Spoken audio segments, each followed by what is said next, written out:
বিসমিল্লাহির রহমানির রহিম। আসসালামু আলাইকুম ওয়া রাহমাতুল্লাহি ওয়া বারাকাতুহু। সকলকে আজকের পাঠে স্বাগত জানাচ্ছি।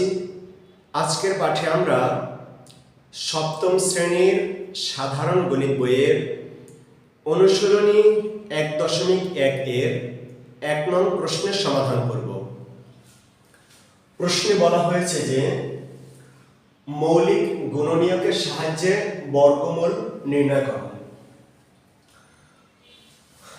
প্রথমে আমি ক নাম্বার থেকে শুরু করছি। 169 কে মৌলিক গুণনীয়কে বিশ্লেষণ করে পাই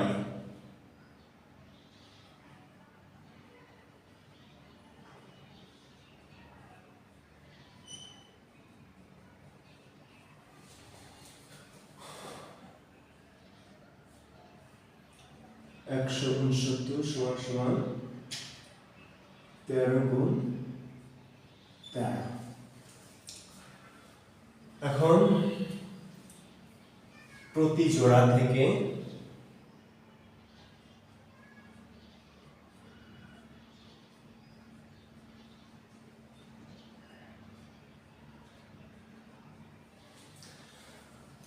একটি করে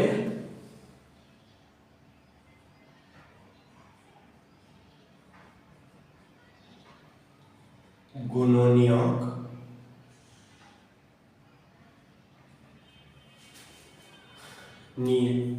নিয়ে পাই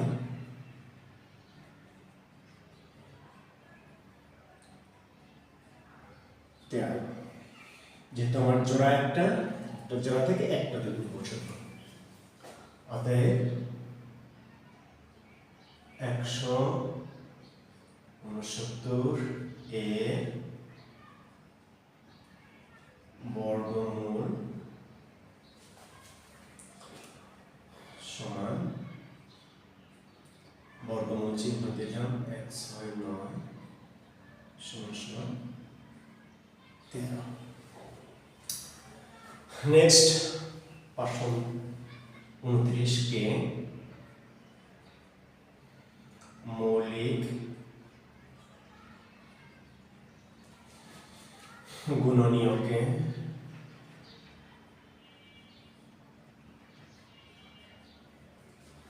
বিশ্লেষণ করে পাই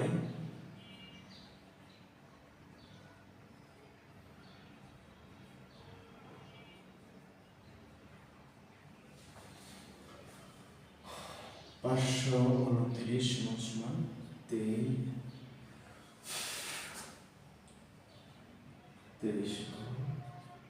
23। প্রতি জোড়া থেকে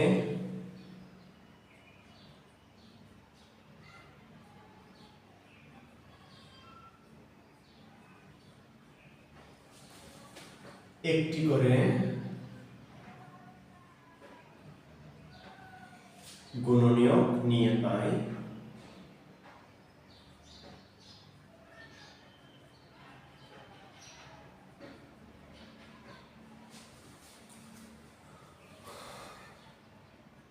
23। যেহেতু জোড়াই আছে একটি জোড়া থেকে একটি গুণনীয়ক আসবে, অতএব 529 এর বর্গমূল সমান 529 = 23। এরপরে আসে 1521 কে মৌলিক গুণনীয়কে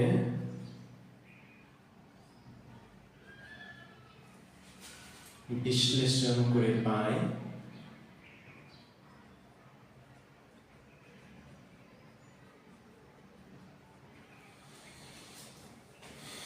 1521 = এখানে আমাকে একটু রাফ করে নিতে হবে। আমি রাফটা করে নিলাম। এখানে 1521, 1 আর 5 6, 6 আর 2 8, 8 আর 9, 9 যেহেতু 3 দ্বারা বিভাজ্য, সুতরাং এই সংখ্যাটাও 3 দ্বারা বিভাজ্য হবে। 3 5 15 5, নামলো 2, 3 2 ভিতরে যে 0 বার, নামলো 1 21, 3 21 ভিতরে যে 7 বার, 5 যোগ 0 যোগ 7 সমান 12। যেহেতু 12 সংখ্যাটি 3 দ্বারা বিভাজ্য, সুতরাং 507 সংখ্যাটিও 3 দ্বারা বিভাজ্য হবে। 3 5 এর ভিতরে যায় 1 বার, অবশিষ্ট থাকে 2, 2 এর পরে 0 নামলে হয় 20, 3 20 এর ভিতরে যায় 6 বার, বিয়োগ করলে 3 7 18, 20 থেকে 18 বিয়োগ করলে থাকে 2, 2 আর 7 27, 3 27 এর ভিতরে যায় 9 বার, 3 9 27, 13 13। তো আমি এখানে লিখে নিলাম 3 গুণ 3 গুণ 13 গুণ 13।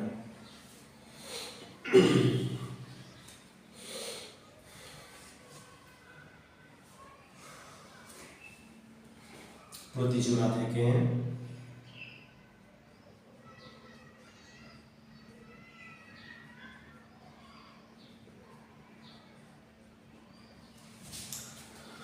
একটি করে গুণনীয়ক নিয়ে পাই।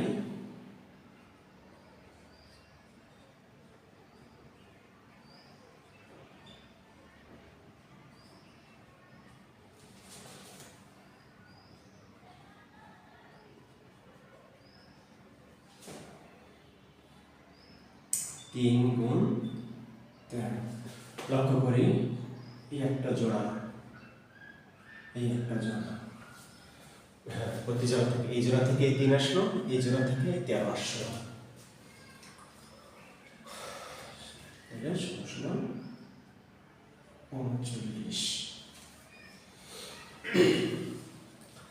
তাই আমরা লিখতে পারি অতএব 1521 এর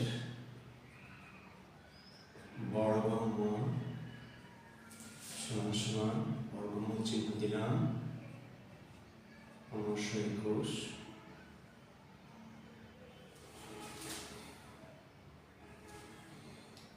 সমান 39।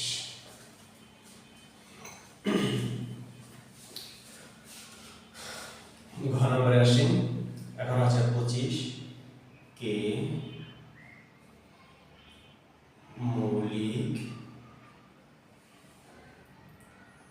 গুণনীয়কে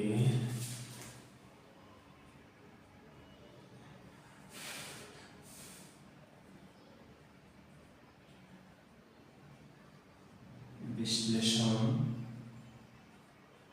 করে পাই 1125। এটা আমাকে একটু রাফ করতে হবে যেহেতু সংখ্যাটা বড়। আমি এখানে রাফ করি 11,025। যেহেতু শেষের সংখ্যাটা 5, সুতরাং এই সংখ্যাটা আমার 5 দ্বারা বিভাজ্য হবে। 5 11 এর ভিতরে যে 2 বার, 5 দুগুণে 10 বিয়োগ করলে 1, 1 এর পাশে 0 10, তাহলে 5 10 এর ভিতরে যায় 2 বার, 5 2 এর ভিতরে যায় 0 বার, 5 25 এর ভিতরে যায় 5 বার। আবার যেহেতু শেষের অঙ্কটা 5 আছে, সুতরাং আবার 5 দিয়ে যাবে। 5 22 এর ভিতরে যায় 4 বার, 4 5 20, বিয়োগ করলে 2 0 20, 5 20 এর ভিতরে যায় আবার 4 বার, 5 5 এর ভিতরে যায় বার, 4 যোগ 4 8, 8 9। যেহেতু 9 দ্বারা 3 বিভাজ্য, সুতরাং এই সংখ্যাটাও 3 দ্বারা বিভাজ্য হবে। 3 4 এর ভিতরে যায় একবার, একের পাশে 4 14, 3 14 ভিতরে যায় 4 বার, 3 4 12, 3 4 12, 14 থেকে 12 বিয়োগ করলে থাকে 2, 2 এর পাশে 21, 3 21 এর ভিতরে যায় 7 বার।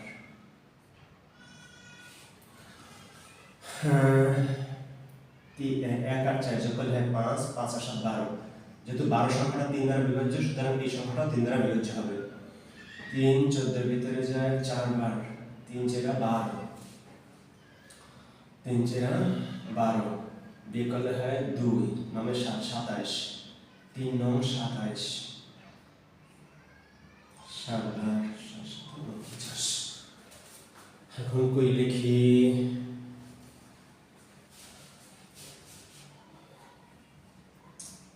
কই জায়গাটা খুব কনজেস্টেড। আমি এই ফন্টটাই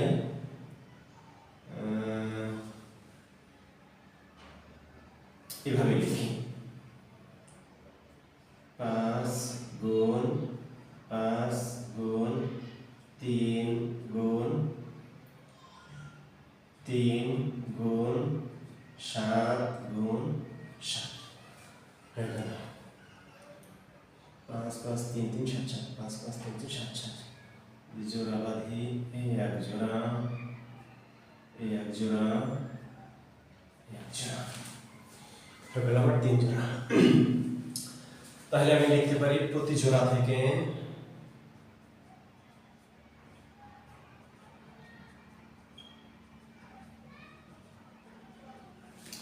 একটি করে গুণনীয়ক নিয়ে পাই।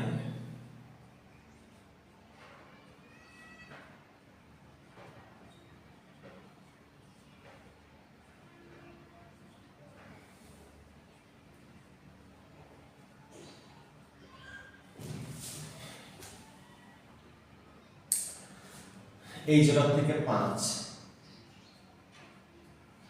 এই জোড়া থেকে 3,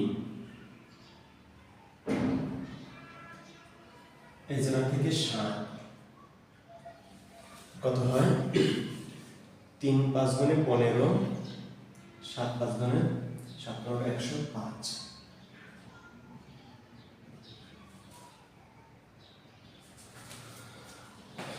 105, অতএব 11,025 এর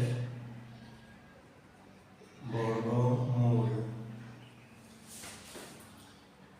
বর্গমূল চিহ্ন দিলাম, 11,025 কত হইল আমার 105। এটাই উত্তর। আশা করি বুঝতে অনেক সহজ হয়েছে। আল্লাহ তাআলা আমাদের সকলকে বুঝার তৌফিক দান করুন। আল্লাহ তাআলা আমাদের সকলকে ভালো রাখুন, সুস্থ রাখুন। এতক্ষণ সাথে থাকার জন্য ধন্যবাদ সবাইকে। আগামী পাঠে আমন্ত্রণ জানিয়ে আজকের পাঠ এখানে শেষ করছি। আসসালামু আলাইকুম ওয়া রাহমাতুল্লাহি ওয়া বারাকাতুহু।